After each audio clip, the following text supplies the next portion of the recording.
আমি এটা কুইজ হলো একবাৰও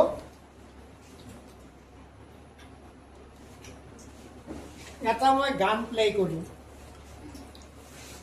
গানটোৰ ওপৰত প্ৰশ্ন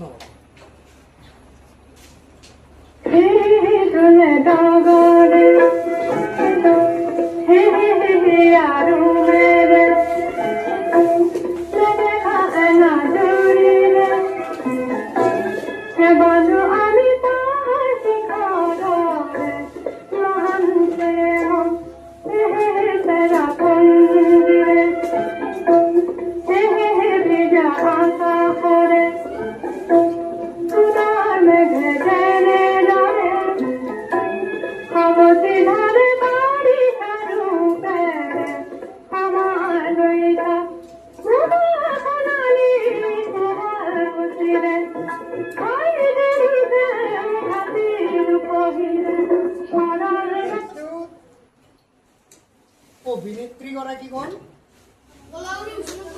অভিনেত্ৰী অভিনেতা গৰাকী হে কলাগুৰু বিষ্ণুপ্ৰসাদ ৰাভা অভিনেত্ৰী গৰাকী বিদ্যা ৰাও তো বিদ্যা ৰাও আৰু জ্যোতিপ্ৰসাদ ৰাভাই ভূপেন হাজৰিকাৰ এই চিনেমাখনত অভিনয় কৰিছে তোমালোকে চিনেমাখনৰ নাম ক'ব লাগে কি চিনেমাখনৰ নাম এই চিনেমাখনৰ নামটোক লৈ এটা ভাল গানো আছে জুবিন গাৰ্গেও গাইছিল এই গানটো ইটো গান নহয় চিনেমাখনৰ যিটো নাম সেই নামটোক লৈ এটা গানো আছে মানে হিৰো নামটোক লৈ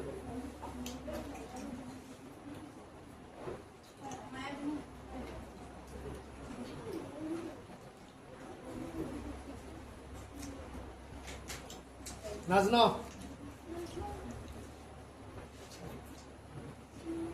চিনেমাখনৰ নাম এটা যে প্ৰতিধ্বনি তুনুময় এই চিনেমাখনৰ নাম প্ৰতিধ্বনি এইটো গান জুবিনেও এই মৃত্যুৰ আগে আগে মুম্বাইত গৈছিল মঞ্চত এই গীতটো গাইছিল আৰু লাষ্ট এইটো গান গোৱা এটা ভিডিঅ' আছে পাইছ না নাইবা প্ৰতিধ্বনি তুনুময়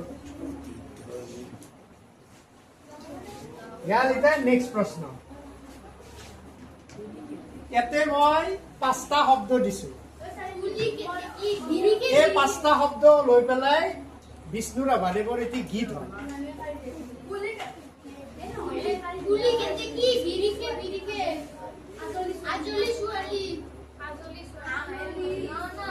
তুমি প্ৰথম কৈছা আজলি ছোৱালী এই গীতটো হয় না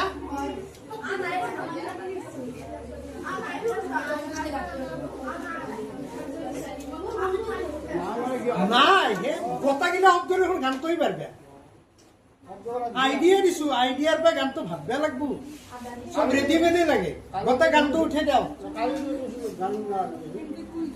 নেক্সট কিন্তু বুঝে নহব ঠিক তেনেকে ইটোও এটা গানৰ 4টা শব্দ এই 4টা শব্দ থকা এটা গান আছে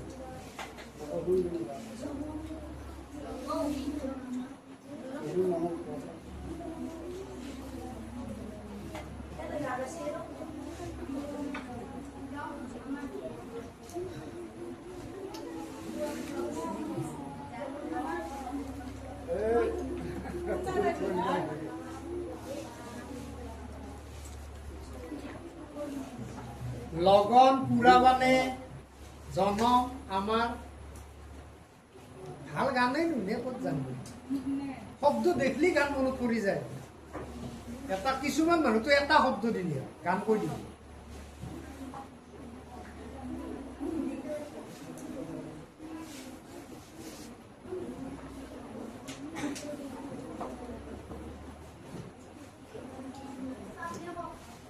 পৰজনমৰ শুভ লগন পৰজনমত শুভ লগন যদিহে আমাৰ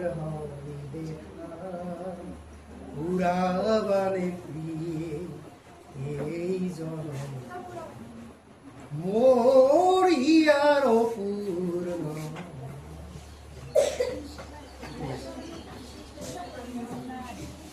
আৰু এইটো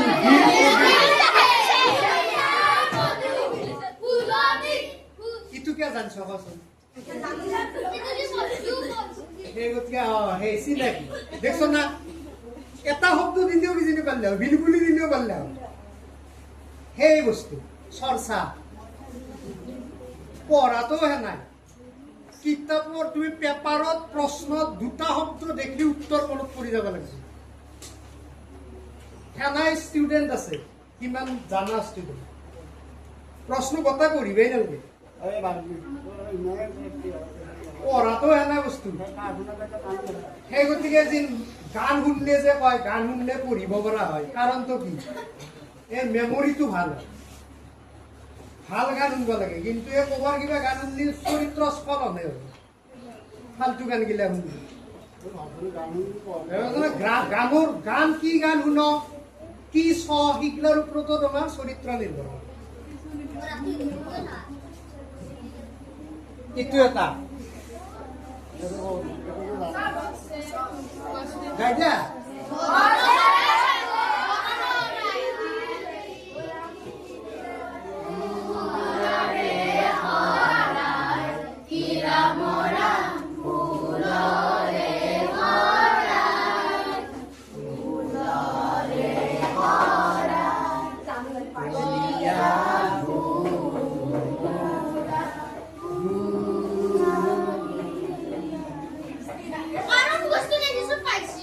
এতিয়া প্ৰশ্ন আছিল বিষ্ণু ৰাভাদেৱৰ জন্ম কেতিয়া হৈছিল when did Bishnu Prasad Rabha born good অলপ বেছি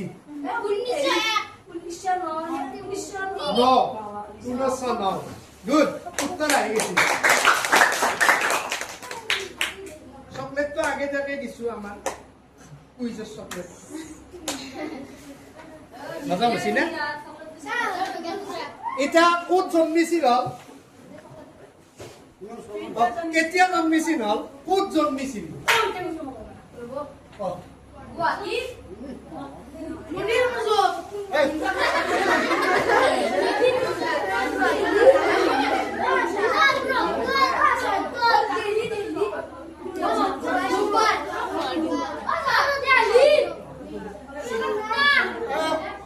অলপ বেছি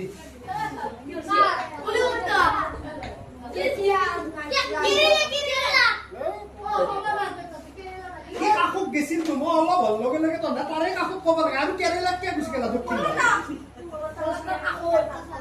কি কলকাতা বুলি কওঁতে মই কৈছো না অলপ বেছি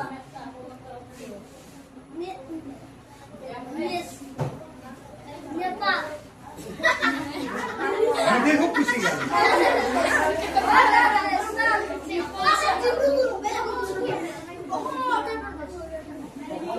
কলিকতা ক'ত আছে কোন ৰাজ্যত আছে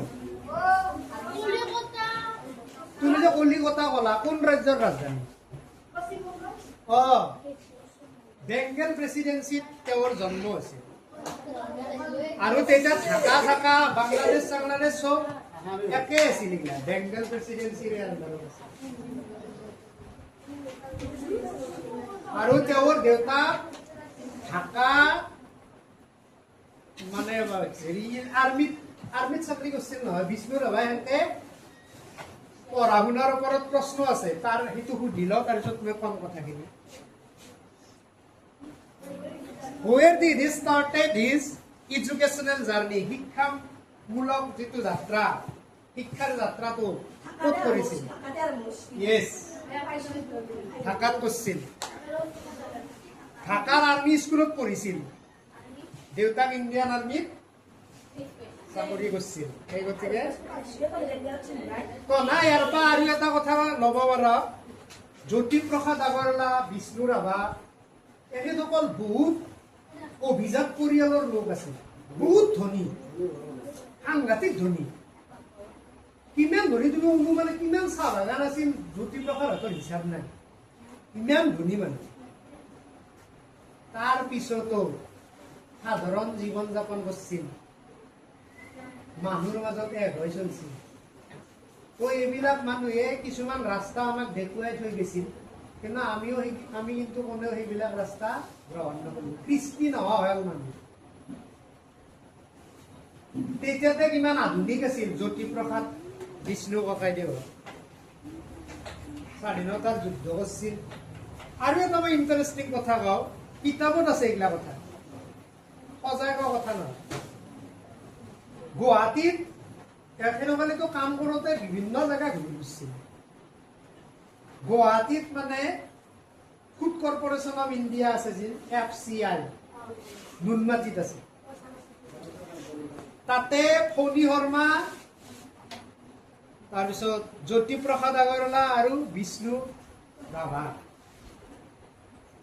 তাতে এটা মানে FCR ফ্ৰী ৰুম এটা, সৰু ৰুম এটাত গুদাম ঘৰত বিষ্ণুও নাছিল থাকিব। ইমান ধনী ঘৰৰ সিহঁতে মাক দেউতাকক পইচাও খোজা নাছিল। আনকি দম দি পইচা ইমান নদিলা হয়, খুজলি নেদিলা হয়, নানে নিজৰ জীৱন নিজে যাপন কৰিছিল। আৰু আমাৰ এতিয়া চলি কি কৰে, পাল্লি দেউতাকৰ ছাল গিদিলে উঠে নিব, ছাল ব্লেডেদি উঠে নিব, হাৰত পৰ্যায় থাক পায় মোক পইচা দি। সেই হৈছে আমাৰ আজিৰ সন্তান। কৃষ্টি নাই, ব্যৱহাৰ নাজানে, আচাৰ ব্যৱহাৰ নাজানে। এখেতসকলে সেই সময়তে কেনে চলি হ'ব লাগে, দেশৰ কাৰণে আমি কেনে দায়িত্বশীল হ'ব লাগে, সততা কি বস্তু, কেনেকৈ কাম কৰিব লাগে দিনে নিশাই, সেই সময়তে দেখুৱাই থৈ গৈছে। হাতে কামে কৰি দেখুৱাই থৈ গৈছে। আৰু সেই FCR গুদাম ৰুমৰ এটা আলমাৰি আছিল।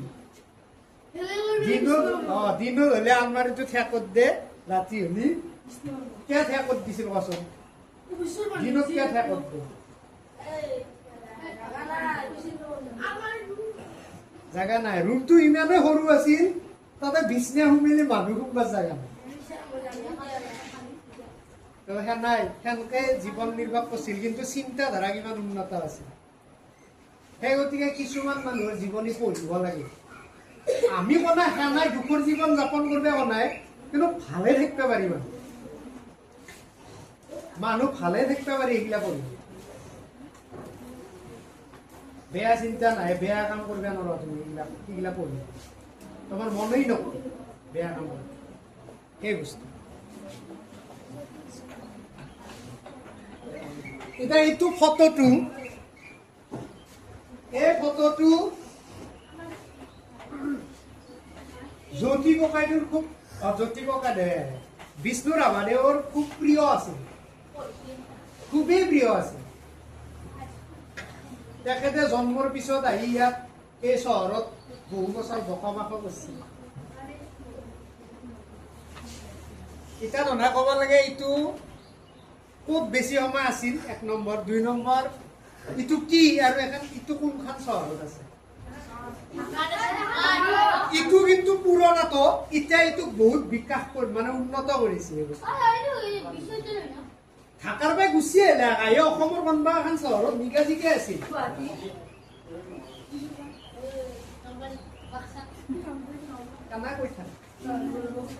অলপ চিন্তাশীল হবা নৰা, অলপ চিন্তা কৰি বচোন কিবা এটা।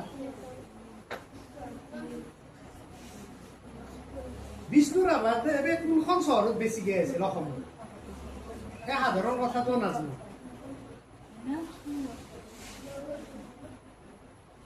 পাছত ঢাকাৰ পৰা গুচি আছিল চাকৰি যোৱাৰ পিছত। বুৰঞ্জী প্ৰসিদ্ধ চহৰ, য়েছ, তেজপুৰৰ। আৰু এইটো তেজপুৰৰ কি?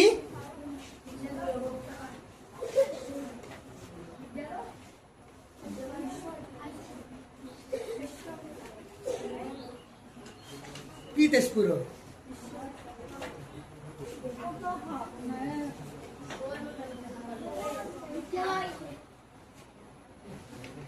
তেজপুৰত এটা ৰংগমঞ্চ আছে, বান ৰংগমঞ্চ। বান, এইটো হৈছে বান ৰংগমঞ্চ।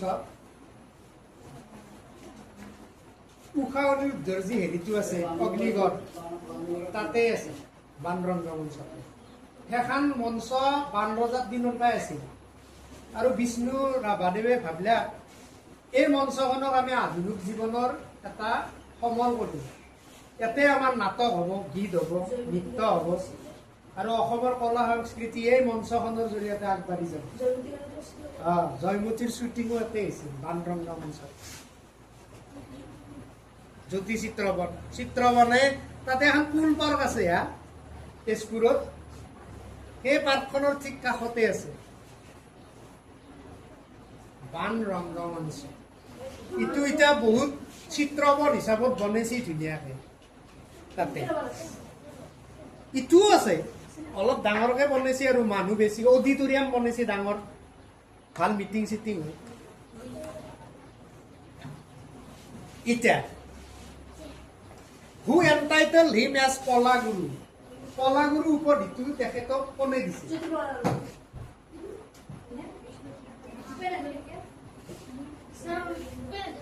তেখেত অসমৰ নহয় আৰু অসমৰ মানুহৰ নাম নহয়।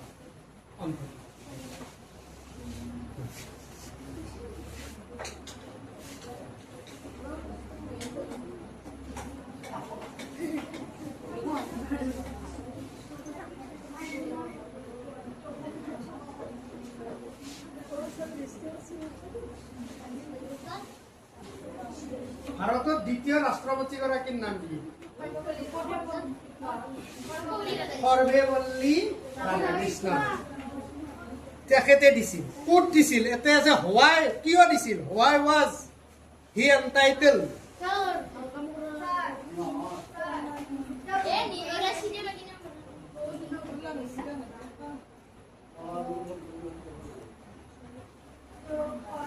বেনাৰস হিন্দু বিশ্ববিদ্যালয়ত বিষ্ণুপ্ৰসাদ ৰাভাদেৱে নৃত্য কৰিব গৈছিল। তেখেত নৃত্য নহয় চবতে পাৰ্গত আছিল। নৃত্যততো মানে মহাদেৱে নাচা দিছিল। মহাদেৱে যেনেকে তাণ্ডৱ নৃত্য কৰে ক্লাছিকেল, সেনেকে নাচিব পাৰিছিল। তো এই নৃত্য যেতিয়া চাব গেল হিন্দু বিশ্ববিদ্যালয়ত ৰাধাকৃষ্ণন দেৱ আৰু বহুত আছে, ইমান মোহিত হৈ গেল, কলাৰ গুৰু বুলি ক'লা। তাৰমানে ভাৰতত তেনেকুৱা নৃত্য দেখাই নাই। সেই গতিকে ৰাধাকৃষ্ণন দেৱে তেখেতক কলাৰ গুৰু বুলি কৈছে। কলা মানে কি? কলা সংস্কৃতি, যেনে সুকুমাৰ কলা, চিত্ৰকলা, চবৰে এনেকুৱা আৰ্ট কৰিব পাৰিছিল। সিমান ওপৰ লেভেলৰ আৰ্ট কৰিব পাৰিছিল। এনেকুৱা আৰ্টিষ্ট আছে।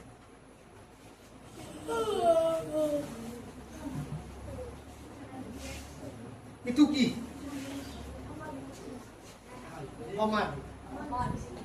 হয়, সমাধি। কাৰ সমাধি? ক'ত আছে? তেজপুৰত আছে। ইটো বিষ্ণুপ্ৰসাদ ৰাভাদেৱৰ সমাধি তেজপুৰত আছে। আৰু এই সমাধিটোক তেজপুৰত চবে বিষ্ণুপ্ৰসাদ ৰাভা স্মৃতি চিহ্ন বুলি কয়। কলাগুৰু বিষ্ণুপ্ৰসাদ ৰাভা স্মৃতি চিহ্ন, সমাধি বুলি নকয়, স্মৃতি চিহ্ন। সম্পূৰ্ণ নাম তাৰমানে এইটো কলাগুৰু বিষ্ণুপ্ৰসাদ ৰাভা স্মৃতি চিহ্ন।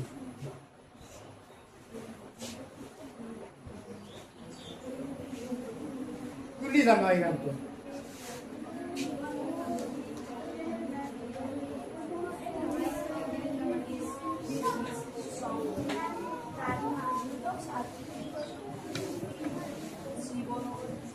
নাজনো এইটো গান? কোনে জানো?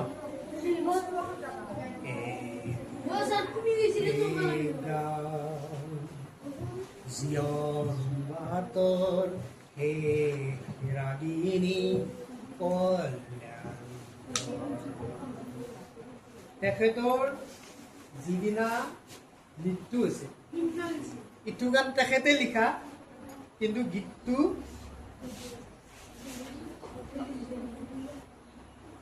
খৰতকীয়াকে লিখি কোনে গাইছিল কচোন প্ৰশ্নটো প্ৰথম কৈ লওঁ হু sang this কোনে গাইছিল এইটো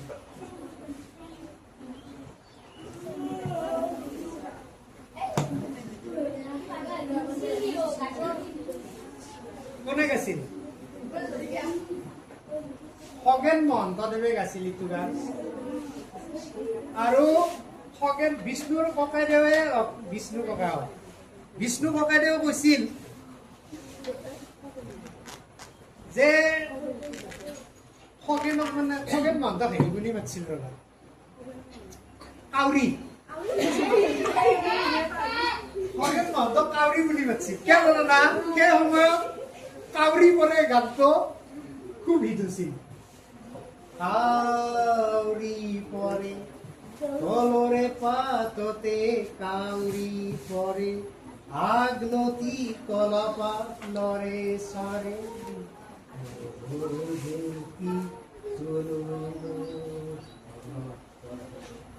কাউৰী পৰে খগেন মহন্তই এই গীতটিত মানে আগতে দেউতাক বিলাকে চাকৰি কৰি দূৰত আছিল না দূৰত থাকলি ভাড়া ৰুমত থাকে কলপাতত কাউৰী পৰে পল্লীত মই সেই কলপাতত দেখি চাই চাই মোৰ ঘৰখনকলৈকে মনত পৰে ঘৈণীয়েকৰ নাম জেউতি জেউতিটো লৈ মোৰ মনত পৰে তো এই গীতটো সেই সময়ত ইমান হিট হৈছিল আৰু মানুহ শুনিলে কান্দি দিছিল তাৰমানে নিজৰ ঘৰকলৈকে চবৰে মনত পৰে দূৰত থকা মানুহবিলাক সেই গীতটো সেইগতেই লিখিছিল তো সেইগতে তেওঁ বিষ্ণু ককাইদেৱে কাউৰী বুলি মাতিছিল আৰু এই গীতটি পঠাই দিলা মৃত্যুৰ দিনা যি ককাইদেৱে তোমাক লাগি এই গীতটো পঠাইছি তুমি আমাৰ লগত তেজপুৰ যাব নালাগে মানে মৃত্যুৰ পিছত শুনিলে গুৱাহাটীত শুনি তেজপুৰত যাব তেজপুৰত যোৱাৰ পিছত খগেন মহন্ত মানে বিৰাট ভাল পাইছিল জ্যোতি প্ৰসাদক বিষ্ণু ৰাভাক তো বাকী লগৰকেইটা কৈছি তুমি যাবা নালাগে তোমাক কাম দিছি আৰু বিষ্ণু ককাইদেৱে কৈছি কামগিলা তুমি আমি আগবাঢ়ি লৈ যাব লাগিব গতিকে তোমাক এটা কাম দি থৈ গৈছে মৃত্যুৰ আগত এই গীতটো তুমি সুৰ কৰিব লাগে সুৰ কৰি আকাশবাণীত গাবা লাগে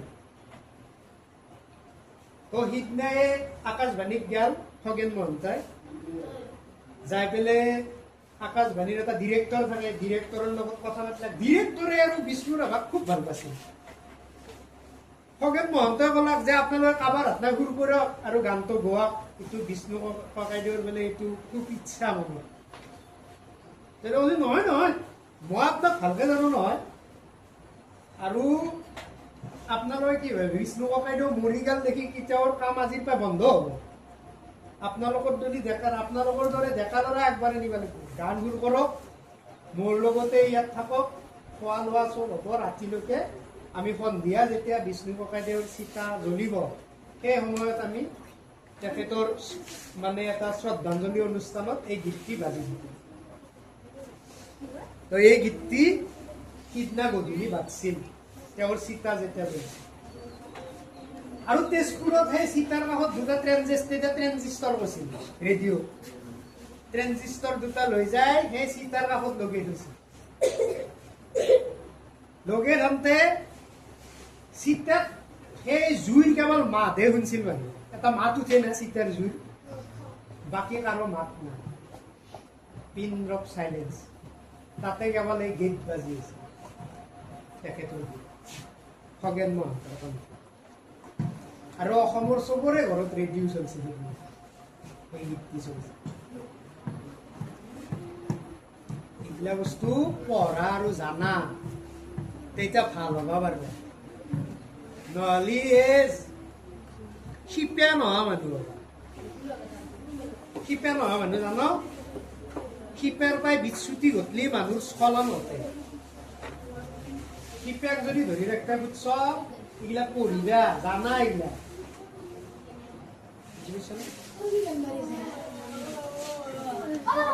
তো এইগিলা তথ্য এতে আছে এইটো আমাৰ লাষ্ট প্ৰশ্ন আছিল তো আমি পুনৰবাৰ এটাই বিষ্ণু ককাইদেউক স্মৰণ কৰিছো আৰু তেখেতৰ সন্মানৰ কাৰণে আমি সকলোৱে থিয় হ'ম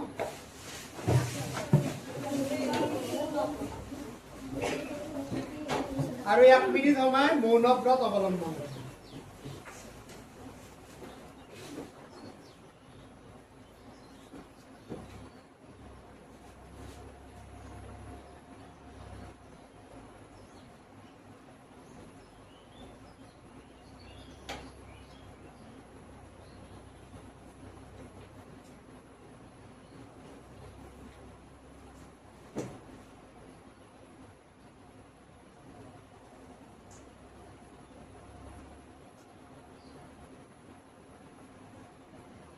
शांति।